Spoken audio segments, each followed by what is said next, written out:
Hello, and welcome to Get Recc'd. I am your host, Louis Falgout. And I am your other host, Stephen Falgu. Get Recc'd is our mostly fortnightly podcast where every week Louis recommends something to me, I recommend something to Louis, and then in the following week we discuss our thoughts. We have a interesting set of things to talk about today. Indeed, we do. And those two. Would you like to introduce what those two things are, Stephen? Yeah, so we're going uh, a classic, And Yellow another Submarine, classic. and another classic, murder mystery. Yeah, it's a themed rec today. Um, I gotta say, not a fan of what is happening on my screen right now because I'm unable to. Okay, great. Well, that's nice. Whatever. Forget it. Doesn't matter. I just can't see the chat. Too bad. I guess. Um, Maybe if I open it in another channel. I'm having a lot of troubles on my end, everybody. That's just because we happen to be, this is a big deal, we happen to be streaming for the first time on the Casting 404 Troubles on channel. my end. Um, and yeah, it's just the worst. It's just the worst. So anyway, oh, I do want to say though before we begin, I think today is a celebratory day because, not only have we moved locations, but on top of that, we have finished our first season of Get Recc'd, if you will, in a sense. Not really, but we made it 33 episodes in now. That's 11 times 3. I don't know if you know that. And we just finished our first trilogy of re-rec, which I'm guessing will be a tradition from here on out, every 30 episodes, I guess. And yeah, that means this is officially season 2. The show will finally get good from here on. We really apologize for everything before now. I know it was awful. We really apologize. But that's just kind of how it goes. Yeah, we're just one step closer to syndication, and that's where you really make the money in podcasting. Yeah, for sure. Which, speaking of making money, that was a weird segue. But would you like to introduce what you recommended to me, Steven? Before we go there, Paris in chat asks how our day is. My Oh, day's good. yeah, Lewis, that's how's nice. your My day? day's my day's pretty all right as well. That's a really nice comment. But you know who day's not all right? The guy whose name I don't remember who gets murdered in our next film, Murder Mystery, that we'll be discussing. Murder Mystery is a Netflix original starring Adam Sandler and Jennifer Aniston. It just came out last month, like middle of the month last month. So this is a very recent, but as Lewis already mentioned, instant classic, day one classic. Yeah. So with that being said, Lewis, you want to talk about what you thought about it? Yeah, I have three adjectives, I think. Lewis, I'm just gonna actually cut you off really quick Okay. because I really want to get down to it.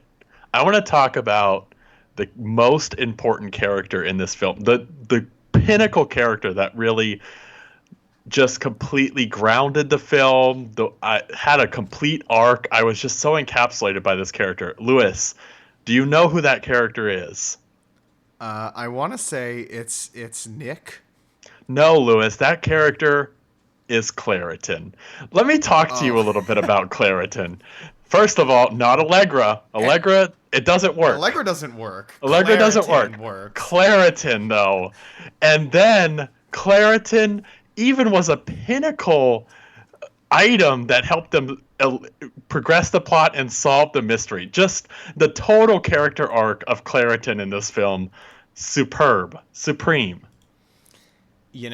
I gotta agree with you there. In fact, I would argue that Claritin, after seeing this film, before seeing this film, I kind of thought Allegra was better than Claritin. I know, a little bit of a pleb, I know. But after seeing this film, I realized that Claritin was in fact the superior Allegra. Because it should be noted, they're basically the same thing. Yeah, in French, they probably translate to the same thing. Yeah, but Claritin is the superior medicine, if I do say so myself. And I want to just get right down to it. Right after watching this film, I ran out to my local Walgreens and I got myself a Claritin. I also went to France to see if peanut M&Ms tasted the same in France. That was something I did as well.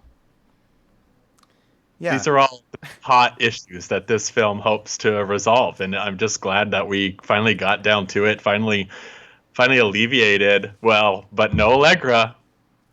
Yeah. Just want to put that out there. But alleviated our allergies with the one true brand, Claritin. Yeah. All right. So the only it's not the only Adam Sandler movie I've ever seen, but the only Adam Sandler movie I've seen in recent memory was Pixels, and I went to that with my bad movie group that I have, and yeah, it was bad. Obviously, it was really bad. I mean, everyone knows that it's an Adam Sandler film. Something I've heard about these movies that I don't really remember Pixels felt like to me, but I can't remember much about Pixels, is that Adam Sandler and Happy Madison makes these films as an excuse for them to go on vacation. Uh, and I am almost completely certain that Murder Mystery was made as an excuse for them to go on a vacation to Europe. Because this script must have been written in the span of 2 days. I can't imagine that there was a team of people who sat down and worked on this for like a year. There's just no way. Or even a month. Probably not even a week. I mean, this script was hashed out over like a 24-hour period. They probably stayed up all night, got a little tired towards the end. They got a little tired towards the end, and we're like, yeah, that villain there, let's just have him get hit by a bus. Fuck it, it doesn't matter. No one cares. But you know what didn't get them tired? Non-drowsy Claritin. That's true. That's true. Claritin, it alleviates your allergies and does not make you drowsy. Anyway, I, yeah, I mean, this movie is just pathetic. It's just pathetic. Like it's not even. I almost feel bad talking about it. I feel bad giving it the light of day in that sense because nobody who made this cared. I mean, it's an Adam Sandler comedy. No shit. They made it, and Is it a comedy? Is it funny? Well, yeah. I don't know if there was a funny in it. It's not funny, but there was a joke about a guy about how he lost his dick. Remember the part where they went into the airplane bathroom and he started to take his pants off? That was funny. Oh, yeah, and then she said, "What are you doing?" And he said, "Well, two adults get into a bathroom." And then she goes, No, I just wanted to talk." And he goes, "Sure you did." And it was funny because they were gonna have sex. It's funny because that's a healthy relationship. There was another scene in the film where they go under a bed where two people begin to have sex, but the man can't get it up, and then they leave the room. This is the standard of comedy you are provided in the stellar film Murder Mystery, now on Netflix, featuring Claritin. Yeah, I do want to mention, in case anyone hasn't seen this film, there are an aggressive amount of references to Claritin. Oh my god. And they're so shoehorned in there. So I just want to say that we're not sponsored by Claritin on this show, but believe me, if Claritin's willing to sponsor Murder Mystery, I will 100% accept a sponsorship from Claritin. It's like the movie. Okay. So we haven't really said anything too specific, so I guess I'll kind of get into it here. So I don't have a spoiler tag for this because that would imply anybody wants to watch this, or it could give people the idea that maybe it is something they want to watch. And I just want to tell you up front, don't. Okay, just let us spoil it for you. Don't watch it. But this film revolves around a murder mystery, obviously, right? That's the title. You're getting a murder mystery starring Adam Sandler and Jennifer Aniston, which they are obviously going to solve because they're the big people on the poster there. And you would think, given that it's like an Adam Sandler murder mystery, it's obviously a comedy. So you would think it's like some kind of parody film or something like that. No, it's just a really, really, really bland and boring murder mystery that Adam Sandler is in, and he occasionally acts like he's tired and doesn't want to be there and says a joke, and that's the movie. I mean, I think at one point Jennifer Aniston says something that, like, there's a cliche in murder mysteries. I can't remember what it was. They have a scene where they discuss obvious things that happen in murder mysteries. But if that counts as like a parody of the genre, we're being really loose with the term parody. And that's why this film comes across as just being so terribly lazy, because, you know, nothing about the murder mystery itself is funny. I mean, seriously, nothing. It's not a funny murder mystery. It's just a really boring and bland murder mystery. The only jokes are when Adam Sandler says he's tired as shit or hungry as shit, one of the two. Or one of the characters, the Maharaja, makes noises about guns where he says boom, boom, boom. That happened a couple times. And that's really it. I mean, that's really it. That's all you get. Okay, I haven't seen many Adam Sandler movies, but I have seen Murder Mystery. a number, well, I have seen Murder Mystery, that is true, and a number of Happy Madison films. And they have a way of writing characters to be so aggressively obnoxious and so terrible. It's like, do people find that funny? Like, is that supposed to be the joke? That he's like this absolutely terrible shit husband? Like, in every way, he's just a total douche. Like, I don't get, like, it's so extremely obnoxious. Well, like, no one would be with this guy. Yeah. Well, of course their relationship isn't believable, but to be fair, I think a lot of that is just because Adam Sandler, his performance in this film, he just seems like he's depressed and really doesn't want to be making this movie. Did you get that impression? Because I really got that impression. Like, He didn't want to make this movie. He just wanted to go on a vacation to Europe, you know, but Claritin sponsored him, so fuck, we gotta make a movie, you know, with Claritin product placement.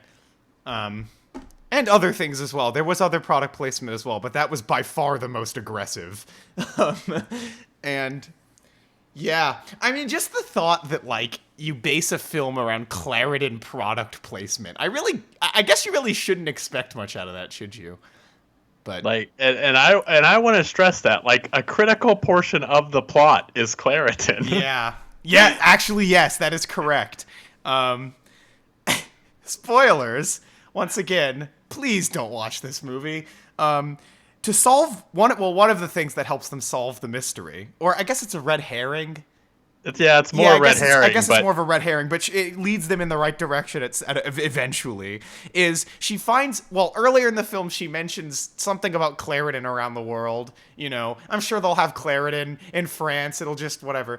Find the blue box. Well, she finds a blue box in the limo that she was in, and it's in Japanese, which, you know, it's Claritin in Japanese, which leads her to believe that the Japanese woman who was the mistress, I guess, of the dad who was murdered, she must be in on it, because there's Claritin, or her Claritin in the limo of the nephew of the dad. Anyway, what I found funny about this scene was she was alone in the limo, and she lifts the Claritin box up with Japanese lettering on it. It is incredibly obvious what this means.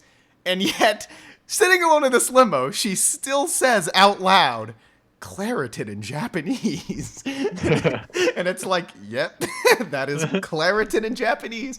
And, you know, I'm fairly confident that wasn't even, like, for the audience. I'm pretty sure that was just so they could say Claritin again. I'm pretty sure. Like, there must have been like a number they needed to say Claritin, and that was just like another way for them to say it. Yeah. I didn't do a specific count, but from memory, at least 4 or 5 times they call out Claritin by name and put down Allegra at least twice. Mm-hmm. It was definitely more than twice for the Allegra thing, and it was definitely more than 5 for the Claritin. I can guarantee you. Yeah, anyway, I mean... So Claritin aside, Lewis, what about the context of the murder mystery? Yeah, well, I mean, it's just, that's what I was trying to talk, like, it's just, there's nothing to discuss. It's just so boring and bland. Okay, they're on a yacht. I'll try to be as quick as I can with plot summary. They're on a yacht, and the nephew of this rich billionaire, I suppose... Well, they're going on a honeymoon trip that they've Jennifer been talking Aniston about forever. Yeah, to Europe. He's lying about being a detective, and on the plane, that's really not important. They get invited onto a boat where all of the murder, like, mystery players happen to now be. I actually want to say something about that. So this guy, this rich nephew of this rich uncle, this guy starts talking to Jennifer Aniston at the bar in the airplane. Which they make a big deal out of, that there's a bar in an airplane. It's not funny. And he just starts talking to her, and he invites her on his yacht. And, when this first happened, I was like, okay, surely that's, like, gonna play into the plot later. Like, no one just does this. He's, like, clearly suspicious. He's doing this for some kind of reason. No. He just invited them on a yacht out of nowhere. And that's it. So they're just there. It's not like there was a twist where, like, oh, I did this because whatever. Nope. He just invited them. This random dude who meets this random woman, this random couple, I guess, is just like, hey, you want to, like, come on my yacht? Yeah, okay. Sure. Any excuse for Adam Sandler to end up there, I guess. I don't know. It almost feels like as the script writers were writing the script, they were like, oh, okay, this guy's clearly going to be the villain. And then like, oh, what if we make it really cliche and we even call him the villain, which they like do at multiple occasions. Yep. And then the red herring that Lewis was talking about with the Claritin then kind of links this guy to be the actual killer. But then they were like, oh, wait, now it's too cliche. Yeah, now it's too obvious. We got to make someone else. Yeah. And then they forgot the whole point of why they even had this happen in the first place. Not to mention, the person who was actually the killer was like not even... she barely even had any lines. Like... And I get maybe you do that so it's less predictable, but like really? Like this... Okay, so spoiler alert, it's the actress. And who Adam Sandler is a huge fan of, by the way. There's this hilarious scene where he says he's a fan of her and his wife is embarrassed. It's really funny, I promise. Yeah, it's just like... She's just, like, kind of there throughout this film. And, like, she goes into a room when the murder happens, which makes it glaringly obvious she had a part in the murder. It wasn't just her. It was also the race car guy, who also was kind of just there. He eventually plays more of a role in the film when the scriptwriters realized they wanted him to be a part of the murder plot, I guess. I don't know, everything just kind of falls into place. It's just like, okay, every character's boring anyway. They have multiple red herring scenes that are not convincing in the slightest. And it's just like, as the film progresses, some characters just suddenly get more importance because they need to now. And nothing feels natural. That's why I said the script just feels like it was hashed out in a day.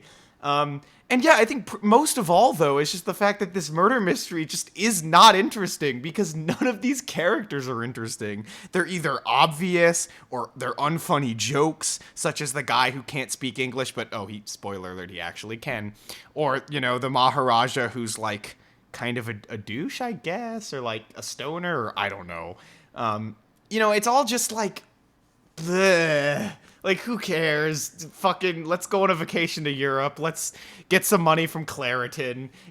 Whatever. There you go. There's her movie. And it's just... It's just so it's just so lackluster.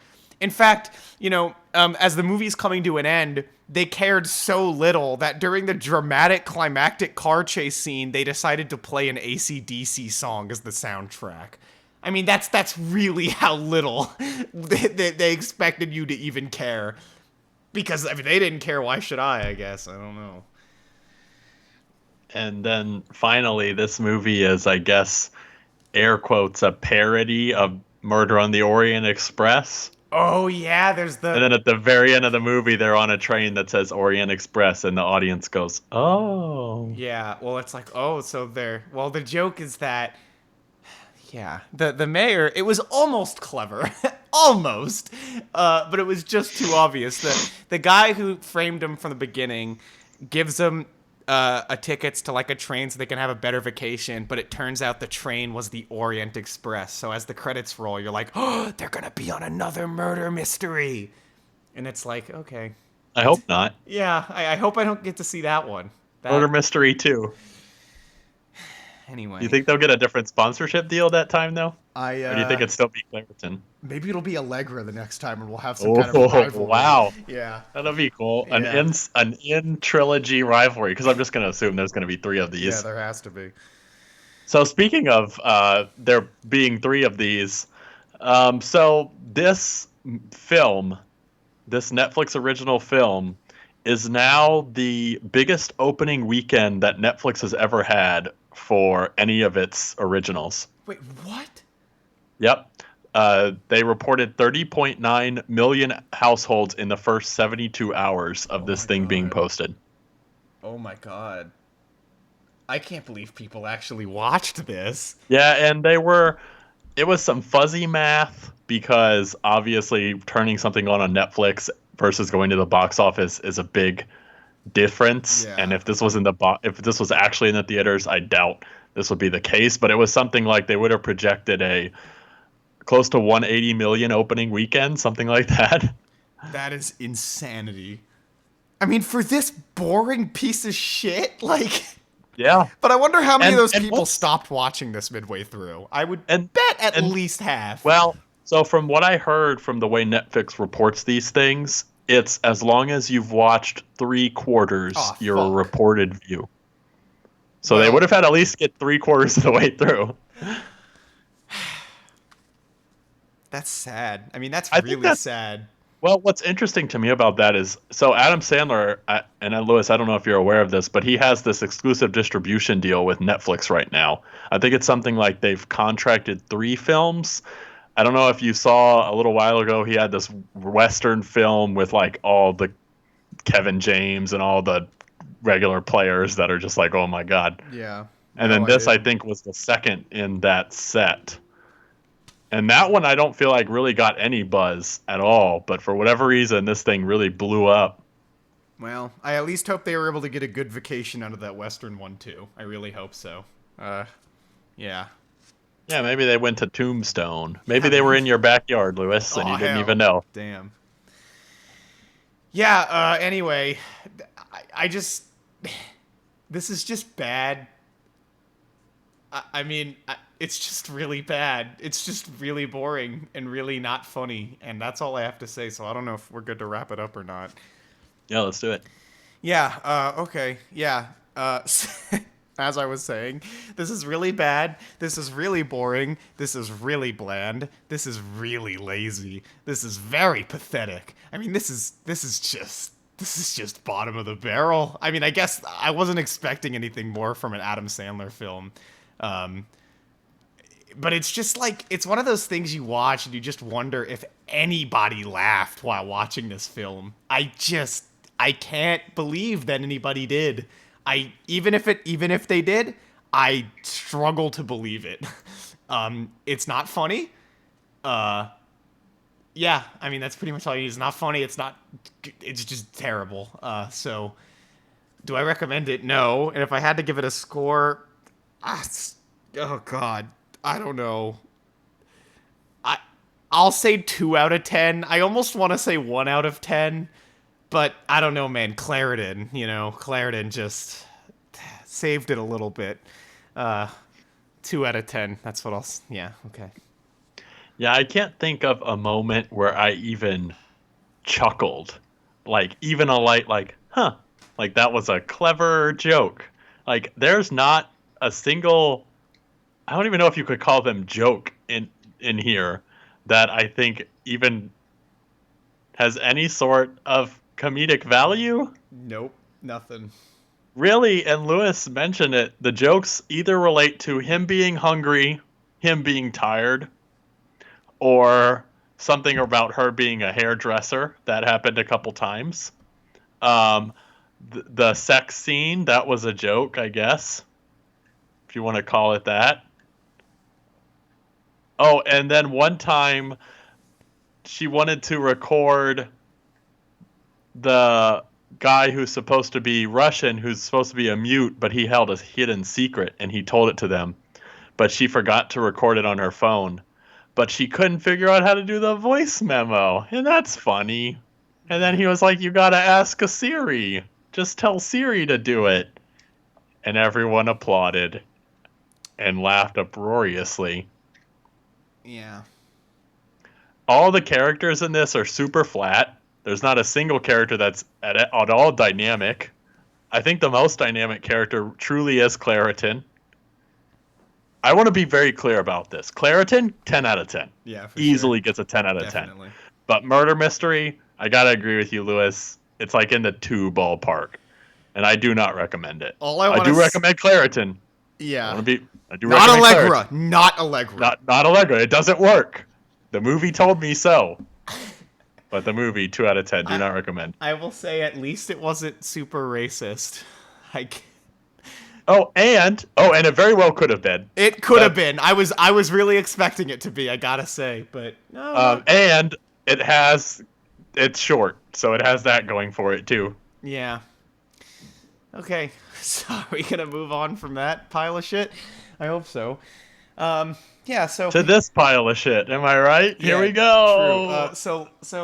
Last episode I recommended to Steven the animated film Yellow Submarine. It is a film that is inspired by both the Beatles. It came out in 1968. It doesn't actually star the Beatles as the Beatles until they show up for a live action role, but still. And that's pretty much all I'll say about that for now. So why don't you give your thoughts, Steven? Okay, so Yellow Submarine to me has a ton of nostalgic value. So I want to get that out of the way. I don't know if I can really disentangle it from my nostalgia that I have for this film, because Yellow Submarine was one of the first, really, if not the only, films that I owned on DVD when I was younger. So I watched this thing like all the time, almost nonstop. So I've seen this for so many watch throughs that I can't even really count, honestly. And because of that, I absolutely 100% without a doubt adore this film. I think one thing, first of all, I really like the animation style. It's very distinct and very unique. And we've talked about this animation style, or one that's very similar already on Get Recc'd with Monty Python, because you can definitely tell a lot of Flying Circus and then going into their feature films like Holy Grail really took a lot of inspiration from this animation style. I don't know if I want to call it choppy or framey, but it's not a very smooth animation. And also they tend to use a lot of almost what you would imagine, and this kind of connects it to Murder Mystery, what you imagine like a ransom note.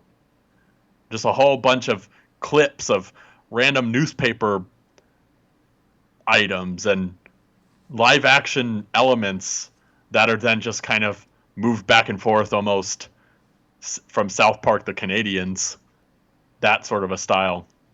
Yeah, kind of crudely. Very crudely. Yeah. I love just a couple other things, like animation specific. I love the psychedelic nature of this thing. Obviously, this was like right in that time for them too, and it's very present. And then the Blue Meanies are just a wonderful group of enemies. Like every single one of them, design wise, is just so interesting to me. My favorite is the hand, where the middle finger and the ring finger kind of spread a little bit to form a mouth with teeth. I think that's such a cool design. Yeah. You know, this movie is funny because I hold nostalgic value for this as well because I definitely watched this a lot when I was younger. But what's really funny is I've come to like it for a completely different reason now. I mean, not only as a Beatles fan, um, but even more than that, like something I didn't realize when I was a kid. Because when you're a kid, you kind of just accept things. But this movie is insanely weird. Like But it's so surreal this is too. like yeah, this has got to be like the trippiest film I've ever seen. I mean, let alone animated film. But like, it's so bizarre and just like it's insane how creative this movie is, and it's not even just in the plot, which is just nonsense the entire time. It's just like, oh, let's just go to this weird place and all this weird shit's gonna happen and we just move on. I mean, that's basically how the plot goes in this movie. But like, it's also like in just the crazy variety of animation styles, like the music videos in this are so incredible. I mean, the Eleanor Rigby segment is insane. Like, Yeah, that was the one that I wanted to specifically call out because I can't hear the song Eleanor Rigby without visualizing that segment. Like that music video for Eleanor Rigby in this film is just so distinct and unique and incredible. Every time I hear that song, I just immediately think about it. well, and so many cool like just like it kind of uses yeah, sort of newspapery like photographs of buildings and scenes and things like that. And like there's this I specifically recall a shot where there's like this building with tons of windows, and inside of those windows is this woman who's just kind of twisting. And she's copy and pasted in every single window, and she's just twisting back and forth, like in forward motion and then in reverse, just over and over again. And that's kind of how like everything goes. You get these copies of odd motion using kind of half live action stuff, and it's so like it's just mind blowing. It's like I can't even believe they came up with it. And one shot of like a guy with these big goggles and a motorcycle helmet as the Yellow Submarine passes through the goggles. This incredible shot where this it looks like three-dimensional. There's like all these buildings going back as the camera kind of pans down and the sun, or is it the moon or something, like rises over the city, and it looks stunning. It's just so striking and like yeah, it's unforgettable. It's really incredible. That particular one. I also love the Only a Northern Song section in this, where it's like the faces of the Beatles in boxes that like splay out into three-dimensional shapes and then two-dimensional shapes, almost as if it's like paper craft and you're like folding a cube, while like sound waves are shooting off in both directions. It's so fucking weird. It's just like this movie's just all over the place. And I Yeah, really love that about it. honestly, I feel like we could talk about every music video in this because largely that's kind of what this is, to be honest. I mean, the as you mentioned, the plot is there, I guess, but it's really like a scene to scene, like just an experience more than anything. And but like the Lucy in the Sky with Oh my Diamonds, god, so good. Yeah. it's so good, incredibly psychedelic. But I think the most striking thing to me, and you already kind of mentioned it, is how distinct and unique each of them is. Because there is not really there is one overarching animation style, but there is not necessarily one specific animation type and design Yeah, it changes across this movie. It changes from scene to scene. Like every location they visit is using a different kind of art that they're traversing through. At one point, the film becomes so abstract. You're having scenes where it's just white and like black circles all going down the screen that then flashes in colors where the white and the black change to different contrasting colors. Like, and it's so like it's mind bending. It's really fucking cool. Yeah, some of a lot of this reminds me of now, and I wouldn't be surprised if they took some inspiration from this. But the do you remember the part of the Pixar film Inside Out where they like go into that kind of abstract reality, Mm-hmm. and it gets very cubist, and it feels very like a lot of that feels very much like what some of this film becomes in some sections. Yeah, well, and I mean, the film is really a landmark in a lot of ways. Like, I just an animated movie, let alone of this caliber, of this popularity, that was this artsy is just it's just unheard of. And you really can feel this film's influence in like animation just across the board. It and it's like and a lot of that is just because of the wild experimentation on display here. Like you said, it really is just like the style of this film is so varied and it's changing all the time. And they did so many crazy and just out there things with this movie. It's pretty unbelievable. However, if I have one issue with this film, and I do, the problem is I don't know if they had enough new styles, because once the Beatles returned to Pepperland, the film still got like a significant amount of time left. And the movie starts to drag a little bit. Like, you stay in this one location as they fight the meanies, and it kind of just keeps going. And there are a few music videos here, but none of them are really distinct until you get to It's All Too Much. I guess All You Need Is Love kind of has something going on. But it starts to, I don't know, it starts to feel like they were kind of out of new styles, so they basically just took it back to the first style and just kind of ran on that for, 20 or so minutes. It goes on a bit long, which is a shame, because before that ending sequence, like, this movie is always throwing new things at you, like, constantly. And I understand that they had to get back to the plot at some point, but I don't know. I would have liked if they could keep changing things up there too, but maybe that's just me. I want to talk a little bit about some of the writing here. There's just some very subtle puns and jokes. And as I've gotten older, my favorite character is now the character that they sing Nowhere Man to, who they call Boob, or Yeah, Mr. Boob. Jeremy something. I don't remember his full Yeah, name. Jeremy Hillary Boob, Yeah, yeah. PhD. Yeah. And he only speaks in rhyme. And some of that writing is just so good. Yeah, he's fantastic. Yeah, and also, I mean, just the writing in general, like, the dialogue between the Beatles is so fucking funny. Like, they're just the scene where they meet all the Beatles is insane, by the way. Like, John comes out of a Frankenstein that they have to wake up, and, like, when he comes out, he's just like, oh, hi, Paul. It's just like, what? The scene where they meet George, and God, it's so cool. But yeah, like, their dialogue is so nonchalant, like, absolutely nothing that's happening is phasing them, and it's really funny, quintessentially British too. And if you've ever seen like another Beatles film like Hard Day's Night, they really nailed the Beatles here, because that is absolutely how they act in the other films. Just this kind of like conversation, kind of bored, just kind of dicking around, and it's really, really funny. And there's so much going on in this. It's not very long either, which I think is good. But yeah, to your earlier point, it almost feels like if they would have just made a collection of abstract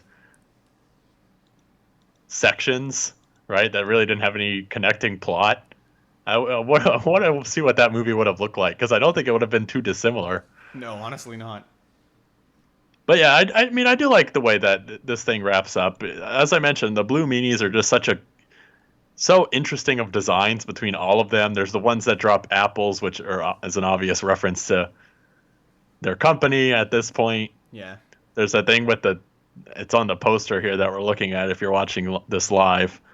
One of the Blue Meanies, his like stomach is a mouth, and the big hand glove thing, and that big dog that they sing that song to. Mm-hmm. All of them are just so interesting. Yeah. But ultimately, this film kind of wraps up with music is good. Everyone listen to music. And then from what I've heard from some like interviews and such, it's seems like the Beatles didn't actually want to do this. This was kind of their one of the last, potentially in their line, um, of contracted films that they had to work with United Artists on. And because some of the other films didn't really perform that well, they didn't really feel good about it, they didn't even really ultimately want to do this. So what they ended up doing was they created an animated film, and to meet the contract specifications, just showed up in those final minutes for that very, very final part where they're just kind of there in live action. Yeah, because they didn't even do the voice acting. They didn't even do any of the voice acting or anything.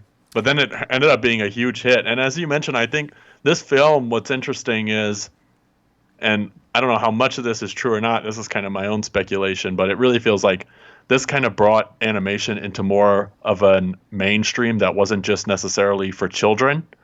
This kind of really opened the door for very large-scale animation projects that could be tailored to whole different audiences. Now, obviously, I'm sure a lot of kids ended up going to this, and I'm sure at the time, mostly families were going to this. But Beatles Mania was so crazy that I'm sure that this opened up new doors for more than just families. Because at the time, you really think about, the big player was obviously Walt Disney with all of their films, and those are so tailored to children that this is an interesting way that I feel like animation sort of branched out and became a little more mature. Yeah, for sure. And also just like artsier. Like not often do you get an opportunity to make a film this just frankly abstract and bizarre and arty than you do if you get to make it about the biggest pop stars in the world who just so happen to be making music that fit with this kind of aesthetic. Which, by the way, I love the song choice, by the way, in this, of the stuff that isn't specifically for this film. Like, they really only chose stuff from Rubber Soul and onward, which makes perfect sense because that's all the trippier stuff. And it all fits this aesthetic greatly. But there are also, and there's the soundtrack album for this that's kind of infamous because it kind of blows, but that's neither here nor there. So there's like the song All Together Now, Only a Northern Song, It's All Too Much, and Hey Bulldog, which are just in this film. I think they were like written before, but like they didn't use them on an album, and it's on this. And I don't like all Together Now, but I like all the other songs. They're some of the Beatles' like weirdest and trippiest material that happened. They just threw onto this animated film, which again is pretty nuts. And yeah, like it. I don't know. It's really like. I sometimes have to take a step back with something like this and wonder, I have to ask myself, like, okay, so do I like this just because I'm a Beatles fan? Or do I like this because it's actually really good?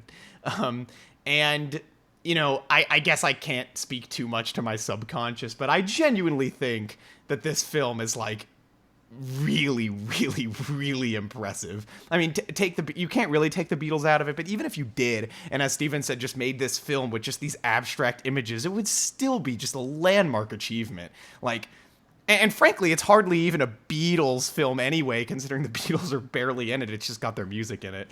But yeah, it is something. And what's really cool about this too is like I think a lot of the iconography of this film has made it into Beatles canon too. Like some of this stuff is kind of inseparable from the band now, even like the iconography of the Yellow Submarine, for example. And to think it was for a film that they didn't even care about, didn't even want to do, like were barely involved in. It was just a team of Beatles fans who really wanted to make a movie like this. It just makes it all the more fascinating that this has had such a lasting impact in that way, I guess.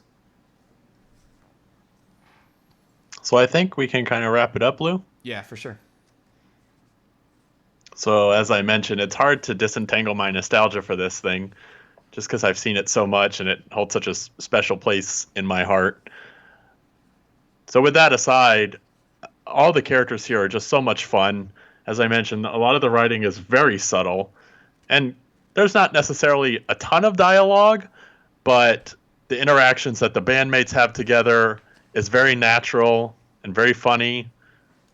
The character Mr. Boob, I love that thing. It's so weird and so out there, and it becomes like oddly very depressing. Yeah. But in like the context of this whole thing, you're just kind of like, yep, that makes sense. Like it's all so surreal and out there. he like basically has an emotional breakdown and they ask him to join, and it's just very weird because they call him a nowhere man. They sing the song Nowhere Man, and then it becomes really something. Obviously all the songs here are incredible. I mean, they're all Beatles classics, but the way that they're used here and the all of the music videos that accompany those songs, as I mentioned, really are some of, I think, really solidified a lot of those in my head. And every time that I listen to those songs, I think of these music videos that are accompanied in this movie collection, which is really great. I don't know if you could ever, if anything like this would ever be made again, honestly. Not on this level of popularity, no way. And Yeah. even you look at, a lot of artists still make movies these days, but they've become pretty much just straight up documentaries, and they'll like follow a tour essentially. That's really all you get in that capacity. And then something animated this surreal, it's incredibly, incredibly rare that you even see it. I think even in the indie scene these days, because animation's not necessarily cheap. But with all that being said, I definitely recommend this. I think it's a classic, and it's not very long either. Especially if you're a Beatles fan, 100%. If you haven't seen this, go out, look, watch it right now. I would say that I think this is probably their best movie, to be honest. I would give it, I think for me, probably a 9. As Lewis mentioned, I have kind of similar thoughts. Some of the plot, like overarching plot threads here, it strings it along, but to a point, I mean, you don't even really need it. And it does start to drag a little bit kind of at the end. And then the other thing is, I think that not necessarily all of the characters here are that great. There are a couple of very minor characters, but that's so minor to me that it doesn't really impact my score necessarily. It really comes down to that kind of plot, that thread. As I mentioned, I would have loved to see if this was just like basically a collection of abstract scenes, which for the most part this movie honestly is. And I think if they would have just kept that through line and just put it out there, I think it probably still would have been as popular as it was, to be honest. And it would have been interesting to see what they could have done with that. Yeah. So Steven said he thinks this is the best Beatles film. I would say A Hard Day's Night is better. But, you're not going to get one that's as unique as this. I mean, A Hard Day's Night certainly is iconic in a lot of ways as well, but this is just way more creative, certainly. I mean, Hard Day's Night is just, hey, here's the Beatles and they're going to dick around. And I mean, that's kind of what this is, but you put them in the weirdest, strangest animated film to ever reach this level of popularity. And it is a blast. I mean, the thing is, as a whole film, I would give it like an 8.5, I guess, sure. Because I really think the final act of this movie is kind of lacking. But like, when it comes to the best scenes from this, like that Eleanor Rigby music video it's up there as one of just the greatest animated anything I've ever seen in my life. It fills me with so many different emotions. It is incredible. It's beautiful. It's strange. It just takes you places. Like, and when this film really gets into it, once they get on the Yellow Submarine, and that point all the way up to when they finally return. So that entire stretch of this film might be like a 10 level of enjoyment for me. It is a mind-blowing experience to watch all that stuff. Just the creativity that's on display. I mean, it's so trippy and strange and cool, and it's just like everything it throws at you is just like, what was that? And it's gone as soon as you see it, and you're just like, okay. And I adore that. It's just so much fun. And yeah, so I recommend this very strongly. I mean, if you're a Beatles fan, yeah, obviously watch it. But even if you're not, if you're a fan of animation, this is a landmark film that you absolutely should see. So either way, just in general, you should watch this. It's really good. Yeah, and like I said, I mean, I think as far as Beatles films go, I think A Hard Day's Night is probably the better film. And I strongly recommend that as well. But but yeah, this is really this is good. This is good stuff right here. I'm glad we both agree on that. Okay.